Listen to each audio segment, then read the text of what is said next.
Siyanibingelela nonke bazalwane egameni lenkosi yethu uJesu Kristu oyinkosi nomsindisi ngaphezulu kwempilo zethu. Siyambonga uNkulunkulu ngaleli thuba. Sizovula ngomkhuleko, asigobisa amakhanda, siguqe, sikhuleke enkosini. Baba, egameni lenkosi yethu uJesu Kristu, wena Nkulunkulu onamandla, ongumdali wezulu nomhlaba, wena okhulume yonke into ekhona emhlabeni ngezwi lakho, wambumba umuntu ngomfanekiso wakho. Masilingcwelise igama lakho Nkosi uJesu. Sikunike yonke inkazimulo ngoba inkazimulo ingeyakho. Sivume ngeindebe zethu neinhliziyo zethu Nkosi, uphulukise yonke imoya ekhungathile isidwanguzisa ebumnyameni. Usiqaqe kulawo mafindo Nkosi, ngoba ukukhululiwe ezulwini okuyobe kukhululiwe emhlabeni nasezulwini kuyobe kukhululiwe. Izwi lakho Baba malikhulule yonke imoya emelene necebo lakho ngeimpilo zethu. Intando yakho mayenziwe Nkosi uJesu. Kube loyo naloyo oyezwa izwi aholeleke ekuphendukeni, akwamukele njengenkosi nomsindisi Nkosi uJesu. Ngoba kukho ukuthethelelwa kwezono ngaphandle kwezwi lakho kuba lihlale ngaphakathi kithi. Siyenze intando yakho, sihambe emngcweleni ngoba wena ungcwele. Iba nathi-ke Nkosi namanje izwi lakho sisazohlanganyela kulona, alilethe ukukhanya nokuqonda ey'mpilweni zethu nasemoyeni yethu. Umoya Ongcwele asihole ngentando yakhe, sithi mayenziwe kuze kube phakade. Amen. Bazalwane, ngizocela ukuba nithathe amabhayibheli nilungiselele siye ezweni, umoya Ongcwele asihole ekukhanyeni okupheleleyo naseqinisweni elinguKristu Jesu oyinkosi nomsindisi. Angihambi ngedwa njengenjwayelo, ngihamba nomfowethu la Mhlengi. Over to you my brother. Amen. Sibingelele bazalwane egameni lenkosi yethu uJesu Kristu ongumsindisi. Sibonge umusa wakhe ngokuthi sisaphila, inyama isahlangene nomphefumulo. Esingazi ukuthi isikhathi esisele singakanani ngokuba umuntu ngamunye namunye unesikhathi sakhe asimelwe ukuthi sinqunyiwe phansi ukuthi uzosiphila. Ngalesikhathi ungakubhubha umhlaba, sisamelwe ukuthi sithole izwi lokuphenduka. Phenduka ekukhohlakaleni kwezinhliziyo nezenzo ezimbi abantu abazenzayo eziphambene nomthetho kanye nemiyalelo kaNkulunkulu. Sibonga uNkulunkulu ngabaprofethi bakhe beqiniso ayebasendile noma ayebathumelile. Siphinde sibonge uNkulunkulu ngaye indodana yakhe uJesu Kristu, yona yodwa ayithumela ukuba ize izosiphulukisa ezonweni. Sibonge uNkulunkulu Jesu Kristu ngabapostoli bakhe abathuma ukuba bathwale ivangeli, balishumayele ivangeli, balethe ubufakazi ukuthi munye uNkulunkulu osezulwini and munye uNkulunkulu odala izulu nomhlaba, and lo uNkulunkulu usikhathalele ukuthi sibuyele kuye ngokuphelele, kungashodi ngalutho, ngoba simelwe ukuphenduka sibuyele enkosini. Amen. Isikhathi sezimpi sesaphela kudala. Izinto enzenzayo izimpi eziholwa uSathane ngokuba alifuni ukulalela umoya ongcwele. Taxi man, inkabi, izigebengu ezithumba abantu, abafundisi abathumba abantu abakhomba amabhenki. abantu abazonda abanye abantu, amaXhosa azonda amaZulu, amaZulu azonda amaXhosa, abelungu bazonda abamnyama, abamnyama bazonda abamhlophe, amandiya azonda abamnyama, abamnyama bazonda amandiya. Kunempi elethwa usathane phakathi kwethu thina singabantu. Yes, Lord. Ayihlangene noNkulunkulu. Yes. uNkulunkulu usibizile kuphendukeni ukuthi sibe ngcwele. Ingakho kwimiyalelo yakhe ethi ungabulali. Amen. Uma umyalelo uthi ungabulali, okusho ukuthi ke ulandelwa yilo othi wothanda umakhelwane wakho njengoba uzithanda. uNkulunkulu wathumela uJesu Kristu. Amehlo awu7,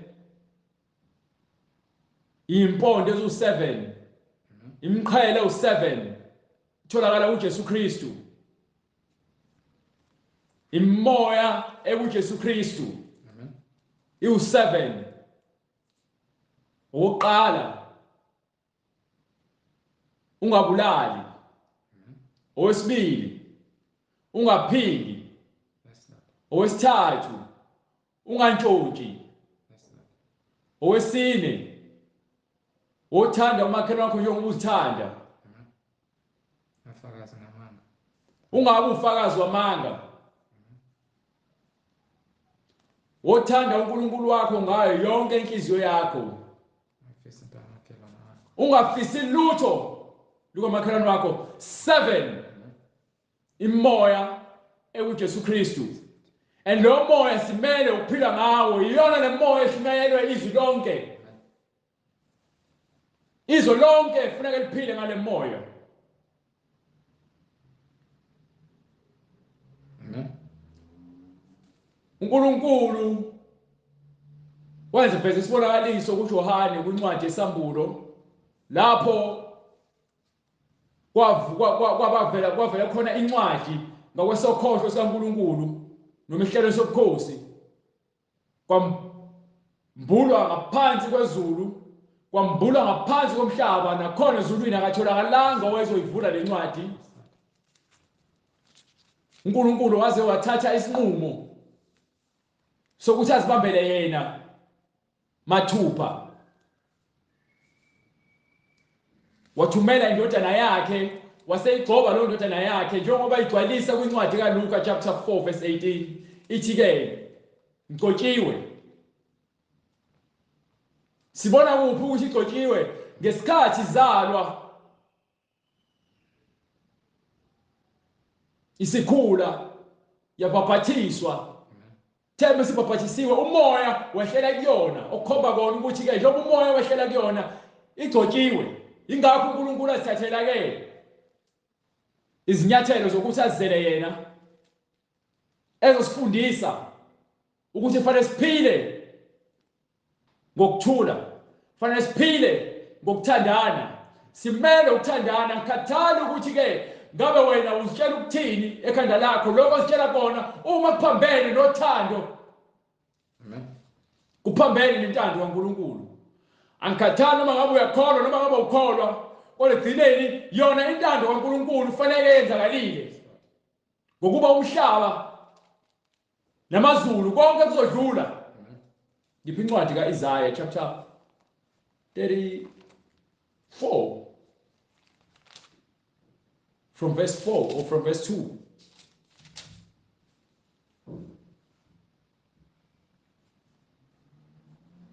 Incwadi uIsaiah isahluko 34 ivesi lesibili.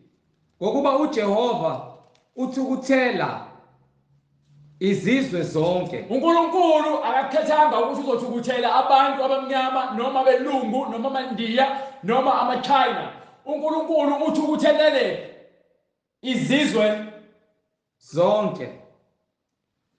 Ufuthekela yonke impi yazo. ucasukile. uNkulunkulu akacasukelanga isizwe esisodwa. Zonke izizwe ezikhona emhlabeni uNkulunkulu akeneme ngazo, ngoba akekho ofuna ukwenza intando kaNkulunkulu. Nobani ufuna ukudonsa abhekele omunye, kudonsa abhekele, mase kuba khona umbangiswano. Ingakho nikhonza imali kakhulu nina abo taxi men, nibanga imizila nize nibulalane ngenxa yemali. Abanye benu bayakholwa, abanye benu bathi abakholwa bakhonza amadlozi. Kodwa konke lokho kuyize leze ngokuba lo mhlaba esiphila kuwona nale mali enikhonzayo konke kuzodlula. Ithi incwadi kaMshumayeli isahluko sokuqala, phuthuma usheshe moya kuyona, emva kwa Isaiah, before Isaiah.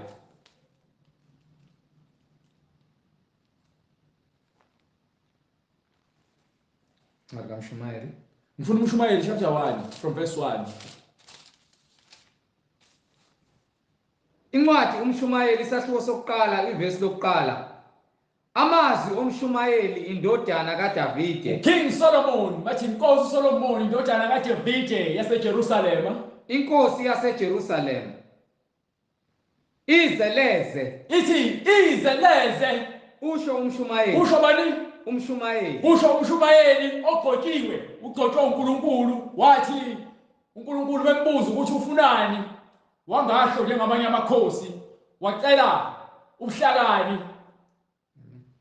wacela ukuqonda. uNkulunkulu wamupha waze wambhansela nangomcebo ngenxa yobuhlakani bakhe. uSolomon uhlakaniphe kakhulu. Solomon ayikho isilwane noma isimo semvelo angasihlaziyanga akhulume ngaso ukuze ube nokuqonda ngaso.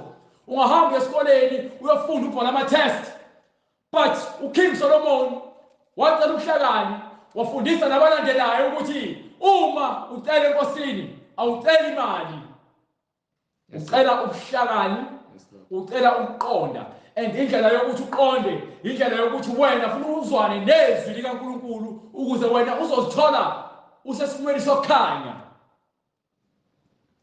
Yizeleze. Yizeleze le mali ebulalana yona labantu besifazana ababangayo, lezi nyanga enizihambayo nifuna ukuthwala. Yizeleze. Lamadlozi yena ahlabelayo. Yizeleze. Konke kuyize. Konke kuyize. konke kuyize. kuyizeleze. Kuyinzuzoni kumuntu ngawo wonke umshikashika wakhe. Lalela, uNkulunkulu usidalile ukuthi sikhazimulise yena, sidumise yena, simbonge ngokuthi usidalile. Konke kodwa kuyizeleze ngokuba ekugcineni izulu nomhlaba kuzodlula. uNkulunkulu umhlaba wokuqala, hambe kwincwadi Genesis.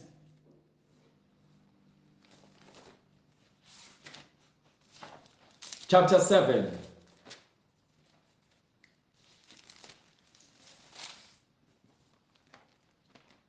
Incwadi kaGenesis, uGenesis isahluko 7 verse 1. Hayi ngifuna verse 1. Ngifuna ungiqale lapha ku verse 4. Suka la ku verse 4. Ngokuba emva kwezinsuku eziyisikhombisa ngiyakunisa imvula emhlabeni. uNkulunkulu watshela uNoah ukuthi ke akakhe umkhumbi. Emva kwalokho esawakhile umkhumbi wathi akaqoqe zonke izilwane ezazikhona ezazofika zifike phambi komkhumbi, zifike zizithobe, zihamba nga-2 azifake phakathi emkhumbini ngokuba umhlaba wayezobhubhisa ngamanzi ngenxa yokuthi abantu basebonakele kakhulu, ububi basebandulele kakhulu phambi kwaNkulunkulu. Ngalokho uNkulunkulu watshela uNoah ukuthi ke emva kwey'nsuku eziwu-7 ngiyakunisa imvula uzogcwalisa uzamtholo emhlabeni izinsuku ezingama40. uzogcwalisa uzamtholo iy'nsuku eziwu-40 nobusuku obungamashumi 40. nobusuku obu-40. Ngichithe ebusweni bomhlaba, achithe ebusweni bomhlaba konke okuphilayo, konke okuphilayo engikwenzileyo. akwenzileyo. uNkulunkulu wenze konke okusemhlabeni. So izulu, buyela ngale ncwadi ka-Isaiah chapter 34 verse 2. izulu nomhlaba nakho konke ophakathi kubekelwe isikhathi ngokuba uNkulunkulu intukuthelo yakhe ibasiwe.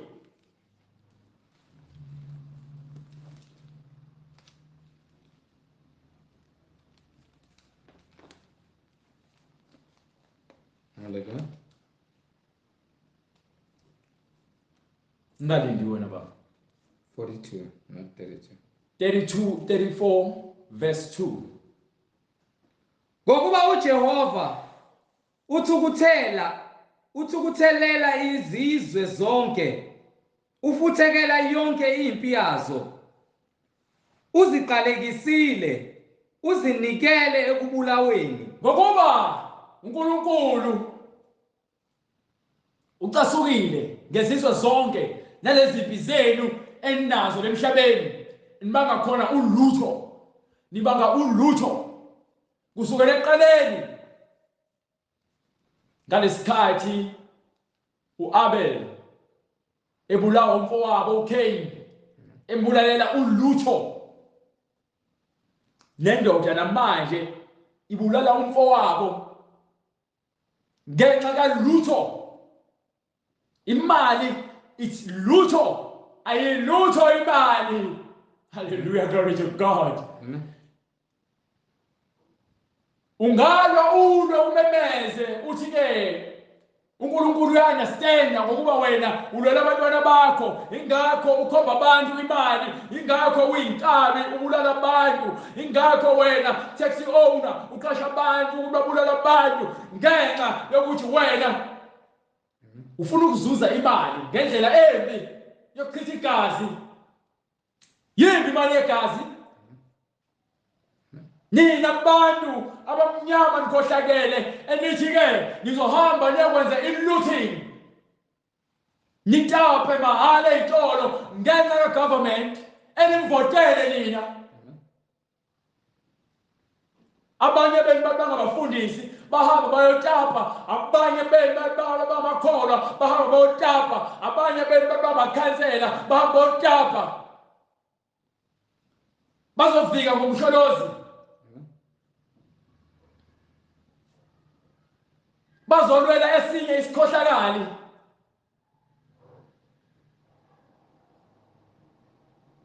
Ngokuba nifuna ukufeza iy'nhloso zenu zokungcola, niphula umthetho. Alisho iBhayibheli ukuthi ke umthetho wezaphula umthetho na. So aninakuzilandulela, nimele ukuphenduka ngokuba uNkulunkulu ucasukile ngesenzo senu sobuxoki. Ngokuba uJehova ukuthukuthelele izizwe zonke, Uthukuthele izizwe zonke, ufuthekela yonke impi yazo. lalela, umuntu omnyama engqondweni yakhe utshela ukuthi uhluphekela imali, engqondweni yakhe utshela ukuthi uhluphekela imali, akazi ukuthi ke uyisilima noma senemali, ngenxa yokuthi imali ngeke izikufake ezulwini. Omunye omhlophe naye uthi ke ngemali unakho konke, yena uNkulunkulu uphethe umhlaba, akazi ukuthi ke ngale mali yakhe anayo ngeke azangene ezulwini. Bonke kuyizeleze, bonke kuwubula. Uziqalekisile, Ngokuba niqalekisiwe, lesizwe noma lesisizukulwane isiqalekisiwe. uzinikele ekubulaweni. Wasezinikela kuphi? Ekubulaweni. Yingakho nizondana nibulalana ngoba yini-ke ngelibalekela iBhayibheli, ngokuba iBhayibheli izokuveza ukuthi ubani. Ngenxa inhliziyo yakhe ngaphandle izokuyekisa ukukhohlakala, wena ufuna ukuyeka ukukhohlakala. Nonakele ababuleweyo bazo balahliwe. bonke ababuleweyo ngenxa yokukhohlakala ukubona. Uma ufe ungazange uzuphenduke, lalela, uma ufe ungazange uzophenduke wakhetha uJesu Kristu njengenkosi nomsindisi, ulahliwe. Nokunuka kuyenuka ezidunjini zabo. Kunuka ezidunjini zabo, kusekunuka kuphi manje? eHadesi. Bonke abafile bengafunanga ukwamukela inkosi uJesu Kristu, noma uphila uthi wena ngeke uzamukele inkosi uJesu Kristu, uyanuka, isithombo sakho siyanuka, sifile siphila. Hallelujah, glory to God. Infile Izintaba zincibilika ngegazi labo. lezi ntaba lezi ezikhona manje azikakoncibiliki, kodwa incwadi ithini iqhubeka? Izintaba zincibilika ngegazi labo. Ibandla lonke lasezulwini liyaphela, izulu lisongwe njengomqulu. Ibandla lonke lasezulwini liyaphela, izulu lisongwe njengomqulu. Ibandla lonke liyawa njengokuwa kweqabunga emvinini. Ongiphindele ngifuna ukuzwa ngikuzwa. Ibandla lonke lasezulwini liyaphela. Bonke abantu ade besindisiwe ngokuba uma wena usindisiwe emhlabeni. Isincwadi chapter 16 kaMatthew verse 18. uJesu Kristu ukhuluma noPetru. Uma ekhuluma noPetru umtshela something ebalulekile. Incwadi ngokuba Matthew isahluko 16 verse 18. Nami ke ngithi kuwe, wena unguPetru. Nami ke ngithi kuwe, wena uyidwala. Phezu kwaleli dwala, phezu kwakho njengoba uyidwala, ngiyakulakha ibandla lami. Njengoba esho kanjalo uJesu Kristu usho ukuthi ke kuPetru uzomgcwalisa nemfundiso yakhe, okuyena uPetru ozoqala nokwakha ibandla likaJesu Kristu. Hayi yena kuphela, amasango eHadise. Njengoba esho njalo uJesu Kristu usho ukuthi uPetru nabapostoli labanye abakhethiwe bazogcwaliswa ngomoya oyingcwele, bagcwale imfundiso kaNkulunkulu, kube yibona abazofundisa izwi lenkosi. Mase kwakhiwa ibandla njengoba nakwincwadi yezenzo kuba uPetru oshumayelayo, kuba uPetru otshela abantu ukuthi mabaphenduke babhaphathiswe, abantu abangango 3000 ngalolo suku abantu ababhaphathiswa. So njengoba esho manje uJesu Kristu ke thiwa umhlaba uzobhubha ke ithini incwadi, amasango eHadise awayikulihlula.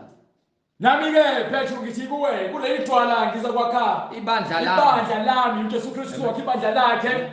Amasango aseHadise awuyikulihlula, ngeke azaphumelele ebandleni likaKristu. Ngiyakukunika izihluthulelo, umnika izihluthulelo zombuso wezulu, oyakukubopha emhlabeni, nayo indaba okoshiwe emhlabeni kuboshiwe ezulwini. Okuqaqiwe emhlabeni kuqaqiwe ezulwini. Kusho ukuthini lokho? Uma ushuyela izwi wena ungafuni ukwamukela, uyisiboshwa wena, uboshiwe emhlabeni, uboshwe nasezulwini. Ezindaba uma kuqaqiwe emhlabeni kuqaqiwe nasezulwini. Uma ukhululiwe emaketangweni nasemasangweni kaSathane, wena ukhululiwe nasezulwini. Ngiyakukunika izahluthulelo zombuso wezulu. Umbuso wezulu. Ingakho kuthiwa ke umbuso wezulu uyashunyayelwa. Oboshiwe emhlabeni kuboshwe ezulwini. Oboshiwe oyakukubopha emhlabeni ngoba kuboshiwe nasezulwini. Okuqaqiwe ezulwini emhlabeni. Nalokho oyakukukhulula emhlabeni ngoba kukhululiwe nasezulwini. Uma ukhululiwe ngezwi likaNkulunkulu wamsulwa ezonweni zakho, wazishiya waphenduka, ukhululiwe ezulwini ngokuba wena umbuso wezulu uyakubona. Ingakho ke incwadi ngale kwincwadi kaIsaiah chapter 34. Hallelujah.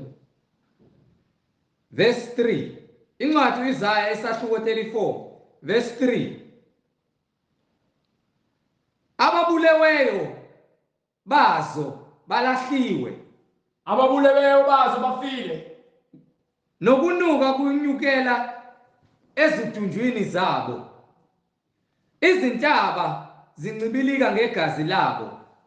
Ibandla lonke lasezulwini liyaphela. Ibandla lonke lasezulwini liyaphela. Okusho ukuthi ke uma wena ungazange ukhululwe manje emhlabeni, ucabanga sonke sibelonga noma siqhamuka kuNkulunkulu. Sifanele ukuba ibandla leNkulunkulu. Sifanele ukuba abantu bakaNkulunkulu emhlabeni nasezulwini. ngokuba la emhlabeni kufanele ngabe kwenzeka intando kaNkulunkulu njengasezulwini. So uma intando kaNkulunkulu ingenzeka emhlabeni bayaphela abantu bakhe. Njengoba phela umhlaba nawo uzobhubha. Umhlaba mawubhubha abantu bonke bengazange baphenduke. Izulu lisongwe njengomqulu. Izulu lizobhubha lisongwe njengomqulu. Ibandla lonke liyawa njengokuwa. Lonke ibandla liwe njengokuwa. Nayo bonke into ekhona emhlabeni, ilanga, inkanyezi, isibhakabhaka, namagquma namathafa, konke kuzosongwa njengomqulu. Ibandla lonke liyawa njengokuwa kweqabunga emvinini. Ibandla lonke liyawa njengokuwa kweqabunga emvinini. Abantu bayawa left, right and center. Bahlula ukukholwa. Ibandla liyawa. Abantu abangcwele, abanye bazigcina bengcwele, basabambele lo gama lokuba ngcwele. Nanjengokubunileyo emkhiwaneni. Sebephelelwe isikhathi sokukholwa abasaboni. So incwadi kaPetru isahluko sesibili, incwadi yesibili kaPetru isahluko sesithathu verse 10.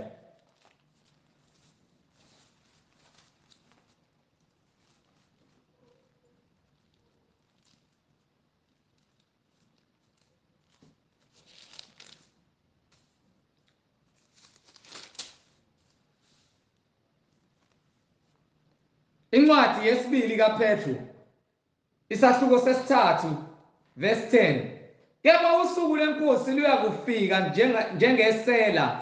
So uIsaiah uthi umhlaba uzogoqwa uphele ngakho konke.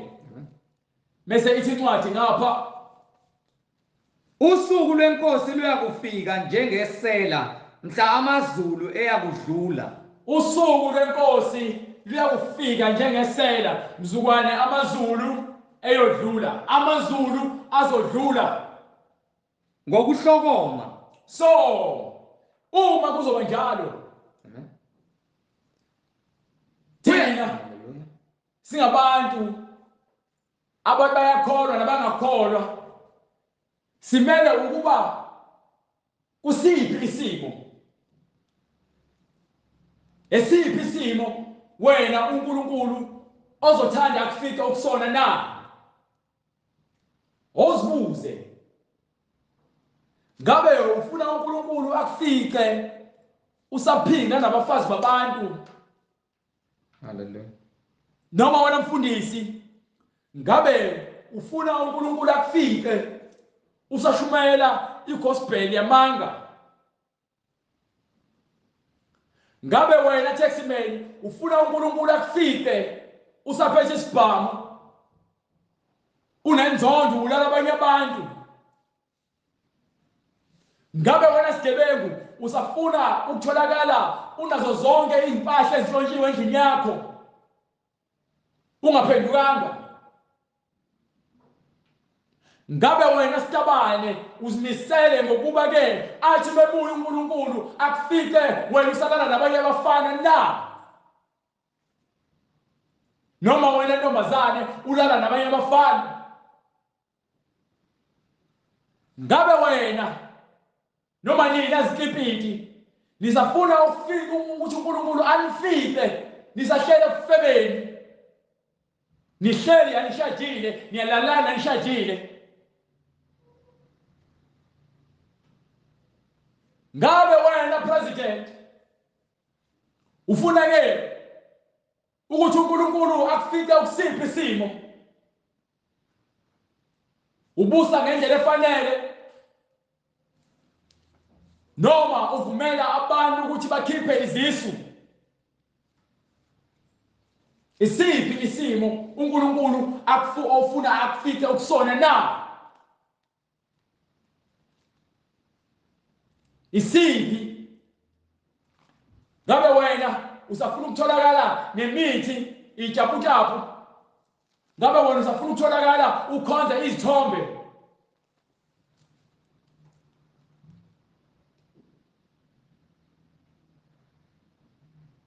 isiphi isimo ofuna ukutholakala kuso mzukwane umhlaba ubhubha ngokubhaliwe phansi ukuthi umhlaba uzobhubha nakho konke okuphakathi oqhubeka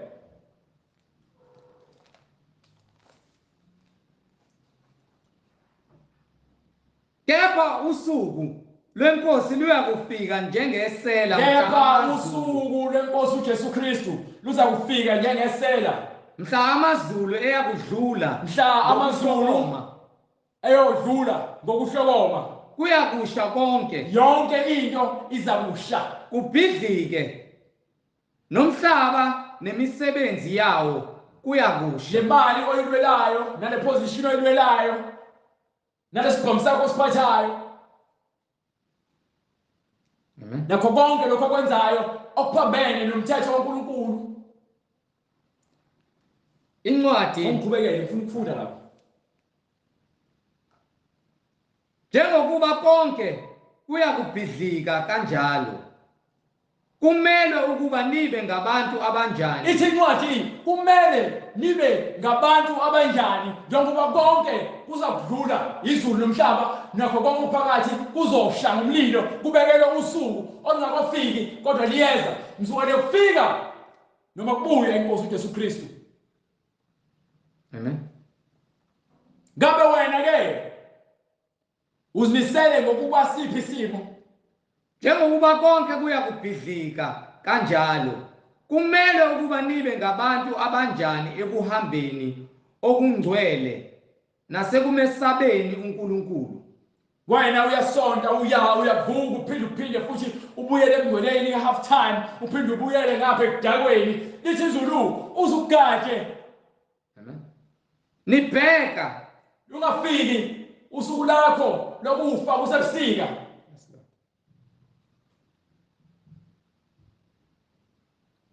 nibheka nilangazelela ukufika kosuku lukaNkulunkulu sibheka silangazelela ukufika kosuku lukaNkulunkulu ayakubhidlika ngalo amazulu amazulu azokubhidlika ashe konke kushe konke kuncibilike uzosha kushe konke kuphele isiphi isimo ofuna ukutholakala kusona kuncibilike na ungene kwencwadi kaMathewu chapter 25 verse 31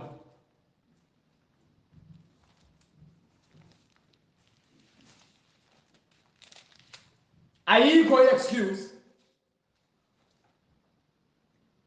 incwadi ngokukaMathewu isahluko 25 verse 31 kepha nxa indodana yomuntu naluka usuku selifikile lafika usuku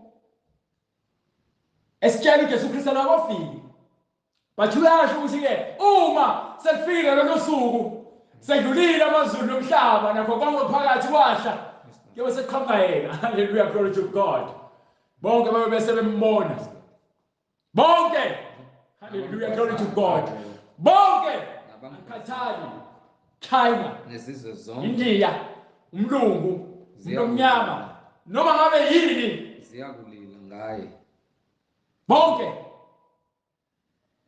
kepha nxa indodana yomuntu nxa uJesu Kristu iza ngenkazimulo yayo eseza lenkazimulo yakhe nezingelosi zonke ezingcwele nazo zonke ingilosi nomkhosi wasezulwini ongcwele eza nazo khona iza kuhlala uyobe sehlala esihlalweni sakhe senkazimulo hallelujah glory to God hallelujah uyobe sehlala esihlalweni sakhe esikhazimulayo kuza kubuthelwa phambi kwayo izizwe zonke phambi kwaJesu Kristu kuyobe sekuqoqwa phambi kwaJesu Kristu zonke izizwe amen zonke izizwe ziyoqoqwa phambi kwaJesu Kristu uma esebuya ibahlukanise abanye kwabanye. Yabona ke bese hlukanisa ke manje inhloko nesithandi esethatha engabakhe ebabeke eceleni ethatha engesiba bakhe ebabeke eceleni. Ngokuba ke ophika uJesu Kristu manje uboshiwe emhlabeni nasezulwini. Ovuma uJesu Kristu manje ukhululiwe emhlabeni nasezulwini. Hallelujah, glory to God. Ibahlukanise abanye kwabanye. Yes sir. Njengomalusi ahlukanisa izimvu nezimbuzi. Yabona umalusi uma kade lusile noma elusa sekumele ayovalela akithi kazokuvalela entambama bese valela selishonile ilanga ngokuba ke siyaphila sasemini lizoshona ilanga uzobhubha umhlaba. Ezindaba uma kubhubha umhlaba uye bese fika umalusi athi mina ngiumalusi olungileyo washo yena uJesu Kristu. Manje na ke usiyabuya isihlelo sakhe senkazimulo uzohlukanisa njengomalusi bese mela valele imbuzi fanele zivalele zodwa, izimvu fanele zivalele zodwa, imbuzi fanele zivalele zodwa. Wena ngabe ufuna ukuba yini, yimvu noma ngabe ufuna ukuba imbuzi? Ziphendulele manje saphila ukuba lesibhamu sakho ngeke uzumkhomba uJesu Kristu ngaso ukuthi ufuna ungena ezulwini. No, nomese wakho ngeke uzomgwaze uJesu Kristu uthi ufuna ungena ezulwini. Uyayikhomba imali manje ukhomba abantu ubulala abantu kodwa uJesu Kristu ngeke uzumnuke. Ngokuba ke kuyodina yena wena uzofa ubone uvuswe sobonile sewuvuswa sozohlukaniswa inhloko nesithandi. Imise izimvu ngakwesokunene. Uma wena ufuna ukuba yimvu kaKristu vuma manje. Uma ufuna ukuba imbuzi kaSathane vuma manje. Imise izimvu ngakwesokunene sayo. Yothathwa izimvu sibekwe ngakuphi? Ngakwesokunene sayo. Menga ngakwesokunene ingasandleni sokudla okusho ukuthi leso sandla sokudla leso sandla okulungileyo kuzohlala ngalapho. Kepha izimbuzi ngakwesokunene. Kepha imbuzi ngakwesokhosho. ziyobe zihleli ngakwesokunene imbuzi ezikaSathane. Labafundisi benu abafundisa amanga abangashumayela ukuthi niphenduke ezonweni zenu bayimbuzi zikaSathane, banenza izimbuzi zikaSathane. So uma impumputhe wona impumputhe zonke ziyabumnyameni ziyowa eweni. Khona inkosi iyakuthi kwabangakwesokunene iyothi ngakulabo kwabangakwesandleni sakhe sokudla sayo, zanini nina embusweni. Uyothi kulabo abangakwesandleni sokudla Zanini sakhe nina enibusisiwe. babusisiwe abahleli ngakwesokhohlo sikaKristu. Amen. Enibusisiwe ngubaba, nidle ifa lombuso eniwulungiselelwe selokhu kwasekelwa umhlaba. Yabona ibusiso zibekelwe thina abantu, not mina. Uma nje kuphela siphenduka silandela imfundiso kaKristu, silandela imiyalelo ka-7 le ekumele silandele ebalulekile. Siyobe sesikwazi ukuthi kushiwo kanje kuthina, kuthiwa ke wozani nina abantu ababusisiwe nizodla umbuso wezulu, ifa lenu enalibekelwa Eniwulungiseleyo selokhu kwasekelwa umhlaba. lefa leli libekelwe thina singakobi khona. uJesu Kristu inkosana yena usendlile uhleli ingakho ezobuya azosahlulela ngoba uyinkosana. Nathi uma sama ngendlela singagudluki singawe siloke sibuyele etshwaleni, sibuyele ekufebeni, sibuyele ekuphindeni, sibuyele ekuqambeni amanga, sibe amasela, singalidla lelifa. Kodwa ke uma siqhubeka sihlale kumnyameni sihola uSathane nenkanuko zakhe ngeke silinuke lelifa leli, ngeke. Ngokuba ngangilambile nangipha ukudla. Ngokuba ke sathi singazelele sanika uJesu Kristu ukudla, senza njani futhi enye ngangomile wathi omile nangiphuzisa samphuzisa ngangingumfokazi nangingenisa wayengena indawo samamukela wangena uJesu Kristu ngihambaze ehamba nkulu nangibhathisa sambathisa uKristu ngangigula wayegula nangihamba amen ngangigula nangihamba ngangisetilongweni nezakimi wathi begula sahamba sombheka esetilongweni sahamba sombheka mase siyabuza sithi awuKristu sakwenza nini lokho khona bayekuphendula abalungileyo ngokuthi inkosi sakubona nini ulambile sakupha ukudla noma womile sakuphuzisa na yebo sakubona nini ungumfokazi sakungenisa noma uhambaze sakwembathisa na sakubona nini ugula noma usetilongweni seza kuwe na isiyakuphendula inkosi ithi kuwe yakuphendula bani inkosi yaphendula bani inkosi yaphendula inkosi uJesu Kristu inkosi oyena wakwahlulela nengilosi zakhe inkosi wonke wasezulwini ngiqinisile ngithi kini njengokuba nikwenzile komunye walaba bafowethu abancane nikwenzile kimi so uma unakekela uthemina ke isincwadi ungaphindi ungeni ungabe ufakazi wamanga thanda umakhelwane wakho njengoba uzithanda lo myalelo othi thanda umakhelwane wakho njengoba uzithanda uma wena untshontsha umakhelwane wakho uma wena uphingela umakhelwane wakho uma wena uncisha umakhelwane wakho ukudla uthi usindisiwe uma wena ungahambisi umthandazo kumuntu egula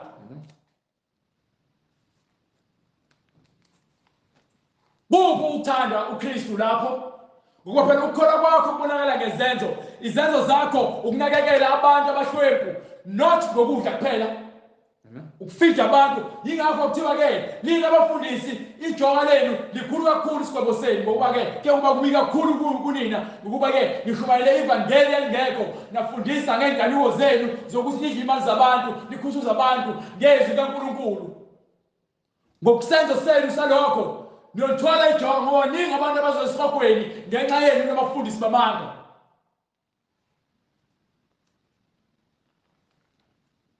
so uma ungaphisani noma ungenawo umusa wena usafuna ukuchitha igazi taxman wena nkabi nawe mfundisi ufuna iposition ngenkani nichitha igazi luphi uthando luphi uthando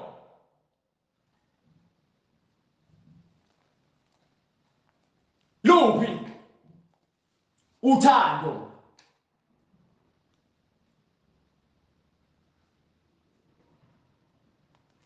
ufika umuntu oqhamuka ohambayo emgaqweni uzolokhu ucela amanzi nithi amanzi awekho ngibana niyakhokhela haleluya luphi uthando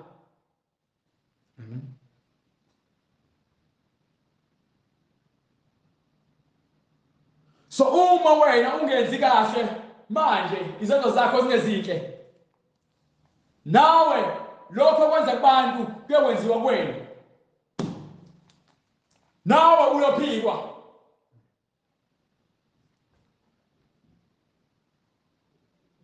uma ukholwa ngempela noma ngabe kuthiwa ukholwa kodwa ukuzilungiselela indlela yakho ekukholweni ukuthi uqale wenze lezenzo ezinhle umakhelwane uyagula kwazi ngisho umbheka akanayo umuntu azomnakekela ukhona wena wenza ilutho unakho konke ngaba usizo ukuba wena inhliziyo yakho uthi ke uyathakatha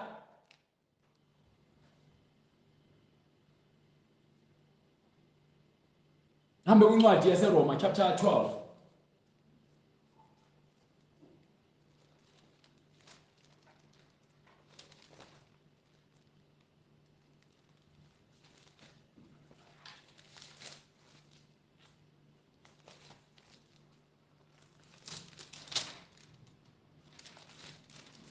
Incwadi kwabaseRoma isahluko 12 17. verse 17. Uma uthi uyakholwa Amen. kodwa ubambe igubu awukwazi ukusiza. Uzonda kwasani ekuphatha kabi. Hallelujah. Noma uthi uyakholwa wena awuxoleli. Ithini incwadi? Ningaphindiseli umuntu okubi ngokubi. Ithi incwadi ungaphindiseli okubi ngokubi. Noma ngabe kuthiwa umuntu ukone kanjani kangakanani ungaphindiseli okubi ngokubi. Ungalinge. Ngiyakukhuza.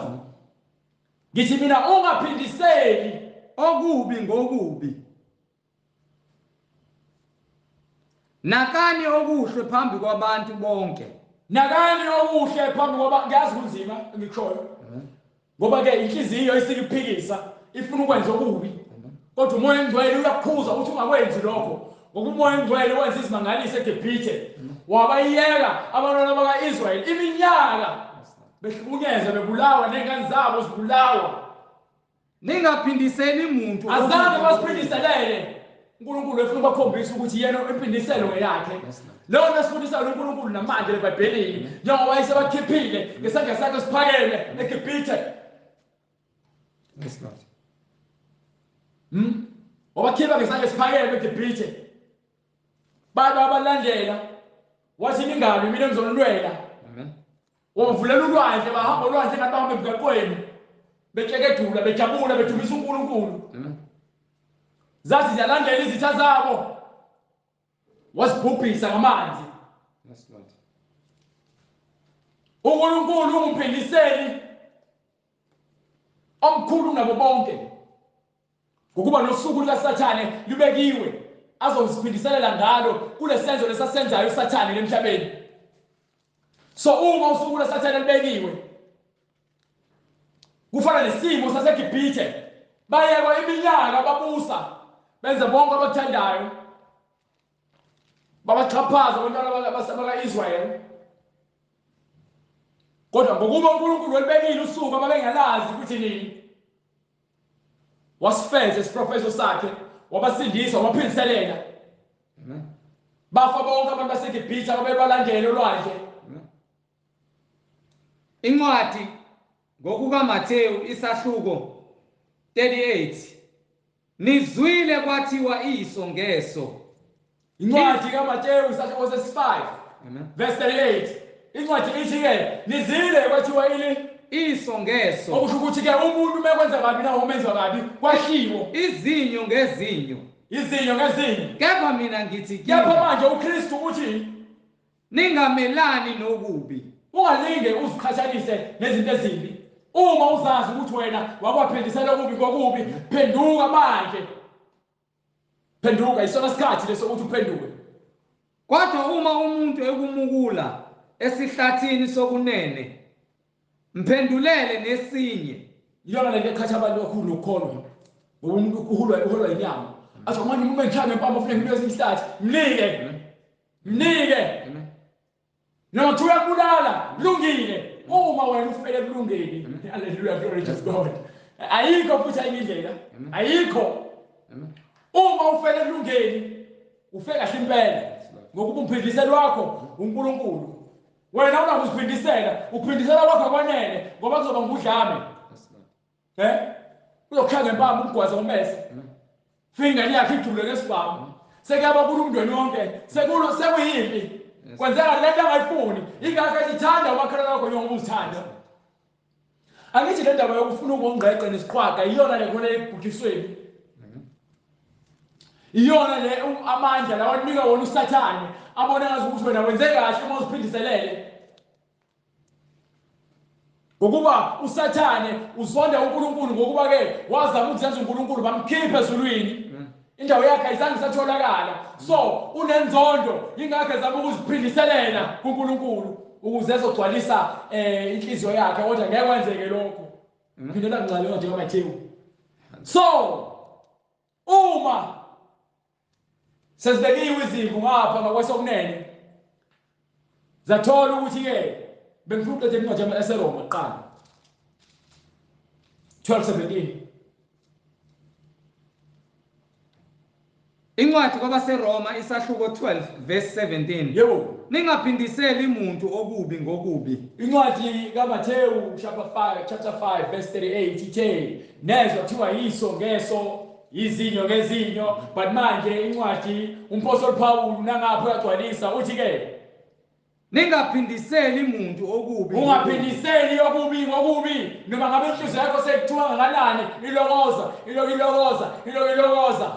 ucela uNkulunkulu akusindise leso simo leso ngoba isimo esibhlungu leso Nakanye okuhle phambi kwabantu bonke. bheka okuhle kodwa phela konke okuhle kumoya ongcwele Phambi kwabantu bonke. konke okuhle kumoya ongcwele Uma kungenzeka ngokwenu hlalisanani ngokuthula nabantu bonke. uma kwenzeka ngokwenu noma ngabe kuthiwa ke kunjani philisana nabo bonke abantu ngokuthula lalela awunalo ilungelo lokuzonda umuntu alikho ungazikhethela ukwenza lokho kodwa ilungelo alikho ngoba uNkulunkulu uyakuphuca lelo lungelo lokuthi ube nenzondo uzonda omunye umuntu angimzondi mina isitabane angimzondi mina umbulali isenzo sabo uNkulunkulu angasifuni nami leso senzo angisifuni ngokuba isona lesi esiletha ukukhohlakala nenhliziyo ezikhuni isenzo esibi uNkulunkulu uthanda sonke kodwa lokho akusho ukuthi ke abenzi bokubi ngeke azabafaka esihogweni abantu abenza kabi abangafuni ukuphenduka bonke basihogweni Ningaziphindiseli nina bathandwa. so mina angeke ngiziphindisele lutho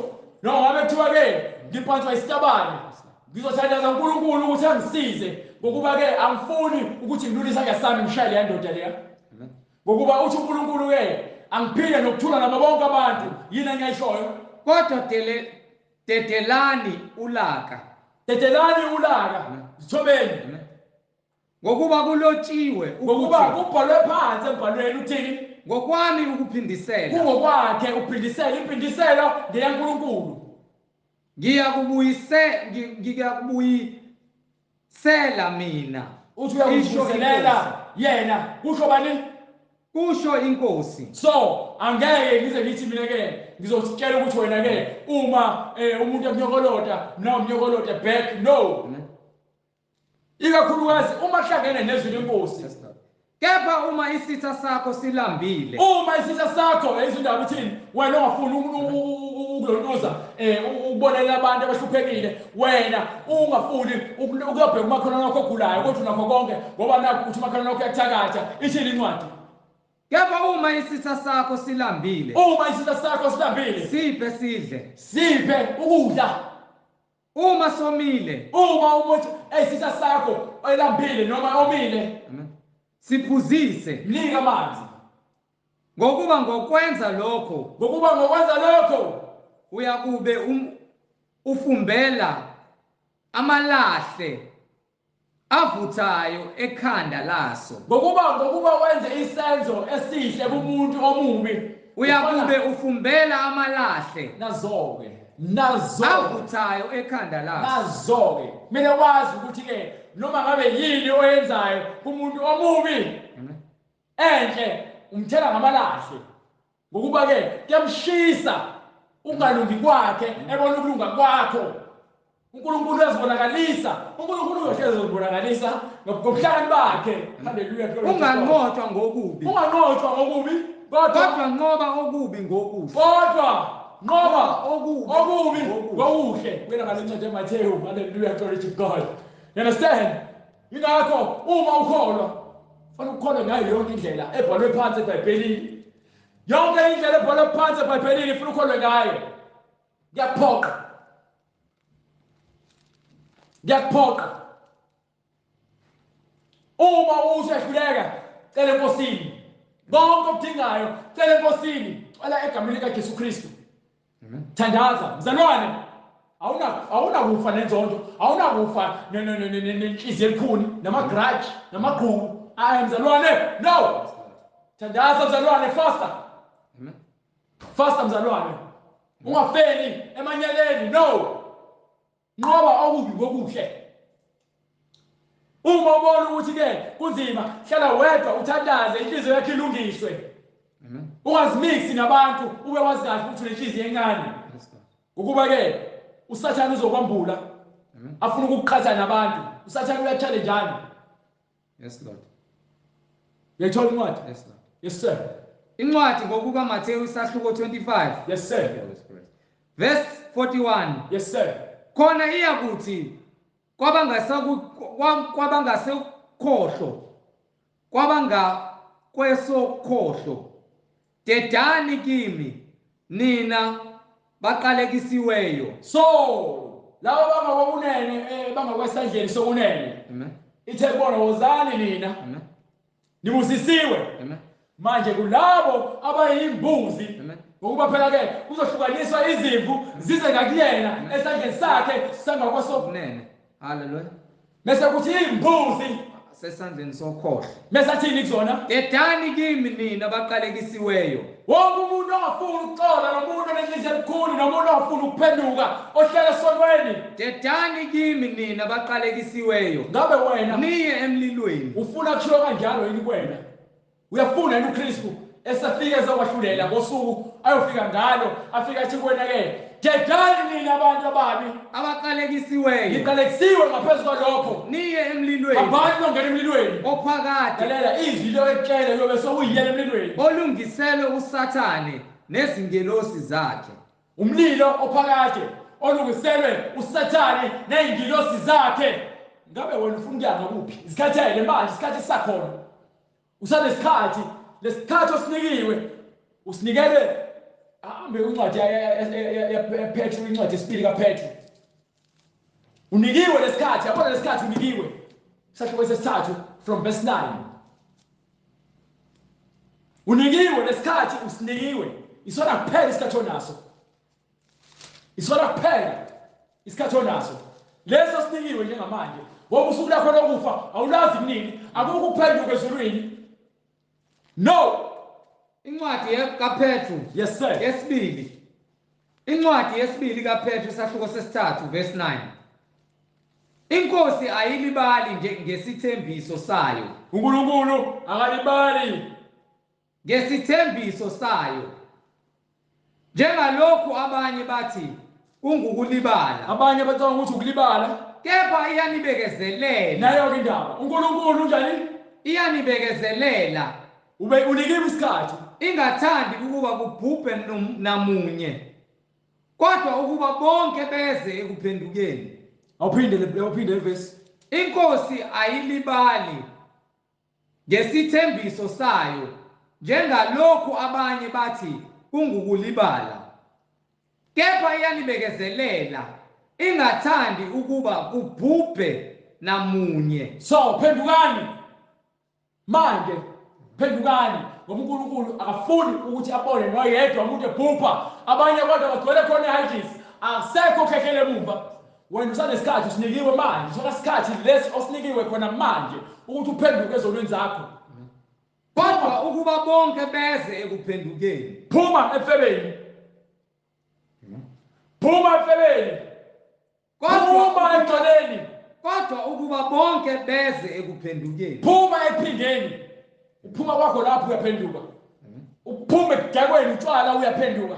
Uphuma kwakho eqambeni amanga uyaphenduka. Uphuma kwakho entonkeni, ekubuleleni, ekuzondeni uyaphenduka. Uphuma kwakho ushiwa, uyawayeka uhlelo lamadlozi uyaphenduka. Uyayeka uphatha imithi, nokuba inyanga, nokuba isangoma, nokuba ke isigebengu, uyakuyeka. Ngiphi incwadi yase-Efesu chapter 2 verse 14. Uyakuyeka, ukushiya phansi. Ukushiya phansi. Uza kuNkulunkulu.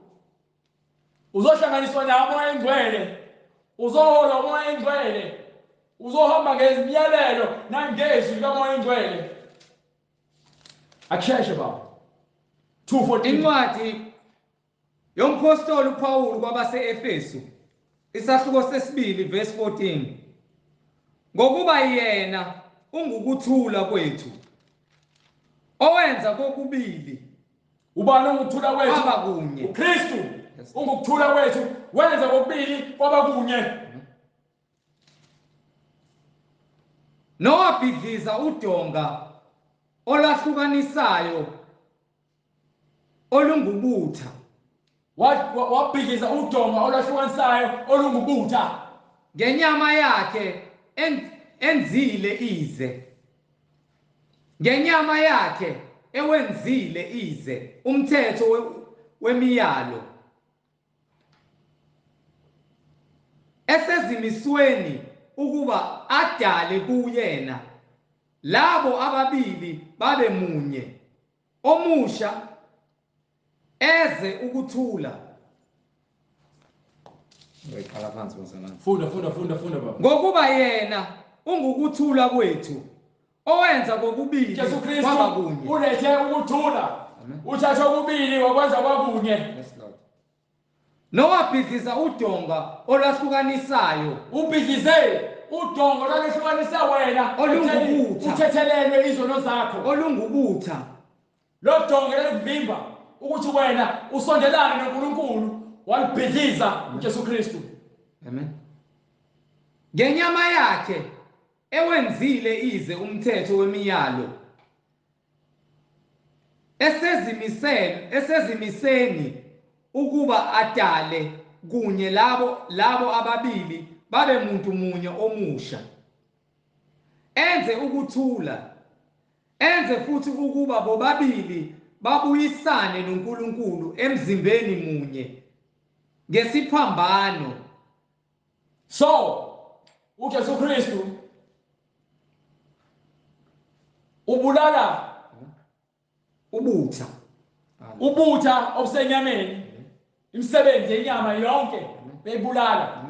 Yonke imisebenzi yenyama engalungile wayibulala ngokulungiswa kwakuyena. Ingakho elethe ukuthula. Ingakho sishumayela igospel noma ivangeli lokuthula. Sithi ke funda ukuthanda umakhelwane wakho njengoba uzithanda. Ulandele imiyalelo kaNkulunkulu yonke ebhalwe phansi ukuze nawe ube munye nenkosi. Ukuze nawe uhlukaniswe nezono zakho zonke ozenzile. Ngentshumayelo yesiphambano. Enze futhi ukuba bobabili babuyisane noNkulunkulu emzimbeni munye ngesiphambano. Umoya wakho nenyama yakho kufuneka konke kuyelane ngokuba ke imisebenzi yenyama uyayishiya. Umphefumulo wakho ugcwalisa ngomoya oyingcwele. Konke lokho sekukunye kuNkulunkulu. Esebulele ubutha ngakho. So uma ufe umsulwa uyakhazimuliswa. Wahlulele kuthiwa buyela ngapha kwesokunene ube yimvu.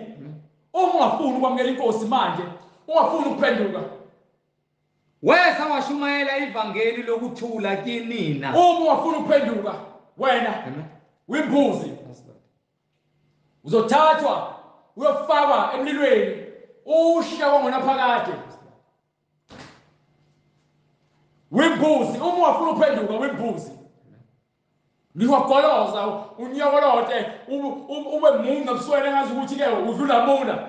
Uyimbuzi until uzuphenduke. Wamukele ivangeli uphenduke ushiye izono zakho ube munye nenkosi. Ngegama kaJesu Kristu. Egameni kaJesu Kristu enkosi nomsindisi. Hallelujah. qhubeka. Hallelujah. Verse 17.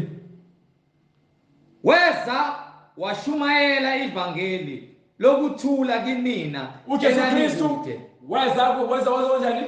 Washumayela ivangeli lokuthula kinina enanikude. Ilona kuphela ivangeli esilishumayelayo leli. Kuphela alikho elinye. Angishumayeleli mina ukuthi ke thatha umkhonto ogwaza umuntu. Angishumayeleli ukuthi mina ke zonke umakhelwane wakho uyakuzonda ngoba kwena unemoto. Anginandaba nalonto leyo. Umakhelwane wakho ufuna akaphenduke nawe ufuna uphenduke uphume ngemfundiso okela lonto leyo ukuthi umakhelwane wakho uyakuzonda ngoba naku lemoto nezitha zakho ekela ngezitha kancane nezitha kancane nomakhelwane ukhuluma izinto zenyama. Akakela ukuthi phume esonweni ngoba naye uyisifebe.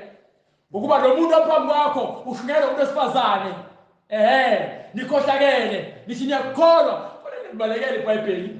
Yebo ukuthula iBhayibheli lingumqondisi into eyenza ukuthi nina nibalekele iBhayibheli nifuna ukuthumela ngezinto ezithandwa yini eBhayibhelini ngoba naku niholwa inganuko zenu niholwa usathane nikhohlakele nithola abanyala nina abafundisi banwesifazane abangafuni ukulandela imfundiso yeBhayibheli nani nina abalandeli balabafundisi besifazane abashumayela ngeBhayibheli kodwa ningabavumeli ukuthi abashumayele nina nikhohlakali nina nimbuzi.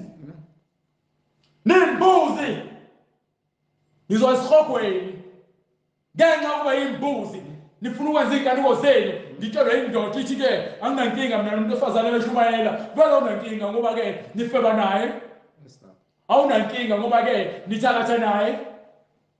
Hallelujah. So uma ungaphenduki imbuzi. Jesu Kristu ulethe igospel yokuthula and siyoshumayela le gospel aze abuye noma ngizoshumayela le gospel noma kuthiwa ngisegele ngiyaboshwa ngiboshwela ukuthi ke ngithe amadoda wayeka ukulala nawodwa weza washumayela ivangeli lokuthula kinina enanikude. thina sasikude sasiyizoni lalela uJesu Kristu wathi bonke abantu kufanele babuyiselwe kuye babuyiselwe uNkulunkulu ngaye bese kuphendukeni. Hallelujah. Amen. Yebo ukuthula nakubo abaseduze nakubona asebenakho ukuthula sebekeduze abangcwele ababevele bekhethiwe amaJuda. Ukuthula kwakunikwe bona baphume endleleni yokholo bahambe bayokhonza izithixo bahamba bayokhonza amadlozi bakhonza imali ngokuba ngaye sinokungena sobabili ngomoya munye kuyise. Ngokuba ngaye sinjani? Ngokuba ngaye sinokungena sobabili. Ngokuba ngaye sinokungena sobabili ngomoya munye kuyise.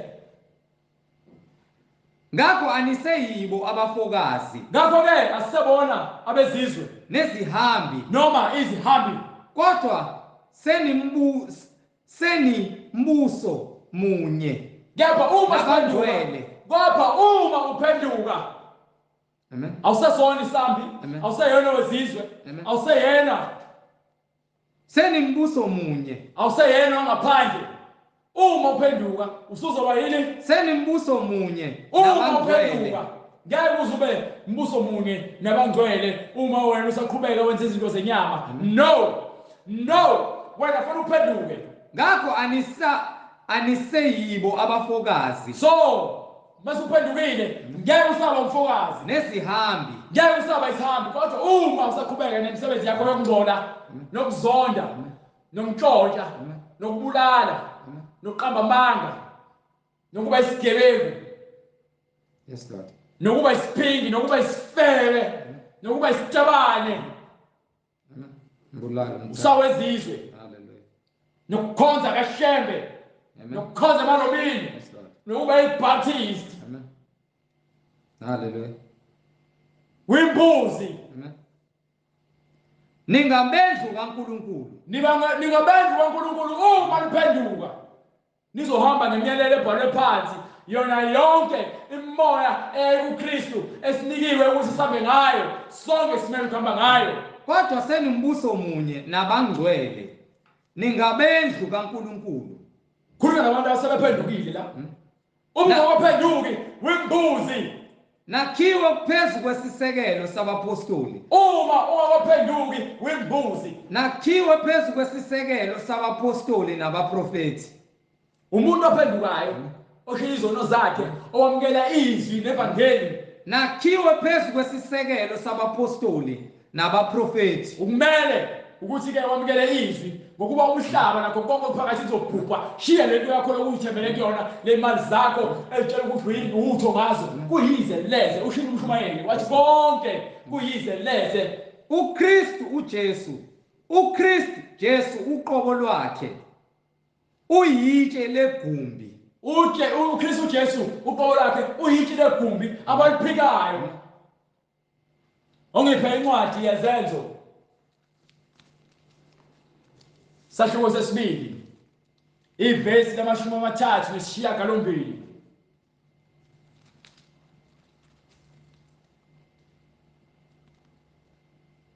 Sishumayela ivangeli lokuphenduka lokubuyisa ukuthula. Sinibuyisela kuKristu. Before ufunde le incwadi yase-Efesu yokuqala yesine 4:4. 4:4. Munye umzimba, munye umoya njengalokho. Lalela, lo mzimba munye uKristu. Lo moya munye uKristu.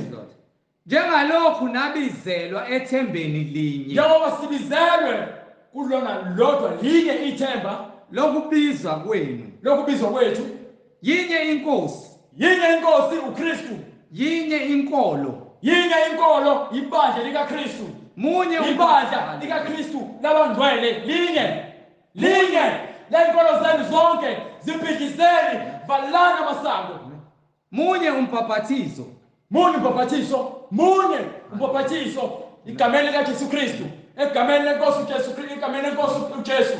Egameni likaJesu Kristu. Egameni lenkosi uJesu. Munye uNkulunkulu. uNkulunkulu silokuthi phakathi uNkulunkulu omunye yedwa uNkulunkulu. Uyise wabo bonke. Uyise wethu sonke. Ophezu kwabo bonke. Uphezu kwethu sonke. Okubo bonke. Ukuthina sonke. Ophakathi kwabo bonke. Uphakathi kwethu sonke. Amen. Yenza indaba. Amen. Kodwa uma ungenza intando yakhe wena wesihogweni. Imbuzi zesihogweni. Hallelujah. Ziyodla umbuso wezulu. Kepha yiloyo nalowo kithina uphiwa umusa ngokwesilinganiso sesipho sikaKristu. Hallelujah. Hamba to the age. Nimele ukuphenduka. Incwadi izenzo isahluko sesibili verse 38. Yes sir. uPetru wayesethi phendukani. Na isikhathi sokuphenduka manje. Phendukani. Text man. Phendukani. Nkabi. Phendukani. Phendukani. Phendukani. Phindi. Phendukani. Sidakwa. Phendukani. Isikhathi sokuphenduka manje. Phendukani. Phendukani. Phendukani. Roman Catholic Church. Phendukani. Munye ubhaphathizo inkolo. Phendukani. Ilowo nalowo abhaphathizwe. Nifanele ubhaphathiswa egameni likaJesu Kristu. Uma ungazange uzubhaphathiswe, elela, uma ungazange uzubhaphathiswe, yilowo nalowo abhaphathiswe. Uma ungazange uzubhaphathiswe, usenkingeni. Egameni likaJesu Kristu. Uma ungaphendukanga noma kuthiwa uphendukile, uma ungabhaphathiswanga kuphelele, egameni likaJesu Kristu. Egameni likaJesu Kristu. Egameni likaJesu Kristu. Kukho ukuthethelela kwezono zenu. Kukho ukuthethelelwa kwezono zenu. Kukho ukuthethelelwa kwezono zenu. Khona niyakwamkeliswa isiphiwo sikamoya oyingcwele. Khona niyakwamkeliswa isiphiwo sikamoya oyingcwele. Lesithembiso ngokuba isithembiso ngesenu nesabantwana benu. Esaba bonke abantu. Ngokuba isithembiso ngesenu nesabantwana benu. Esabo bonke abantu. Esabo bonke abakude. Bonke inkosi uNkulunkulu wethu eyakubabiza. Umuntu ofuna ukubhaphathiswa. Hallelujah. Yobe sesithinta. Inamba soyishiya. Uma unombuzo mayelana neBhayibheli noma ufuna ukubhaphathiswa, inamba sayishiya. Zisindiseni kulesizukulwane esiphambeneyo. Shiya inamba baba. Inamba 066 566 9245. Ngizoyiphinda 066 566 9245. uJesu Kristu uyinkosi nomsindisi empilweni zethu. Amen. Amen. Sibonga bazalwane, umusa wenkosi. Siphinde sibonane ngokuzayo uma inkosi ivumile.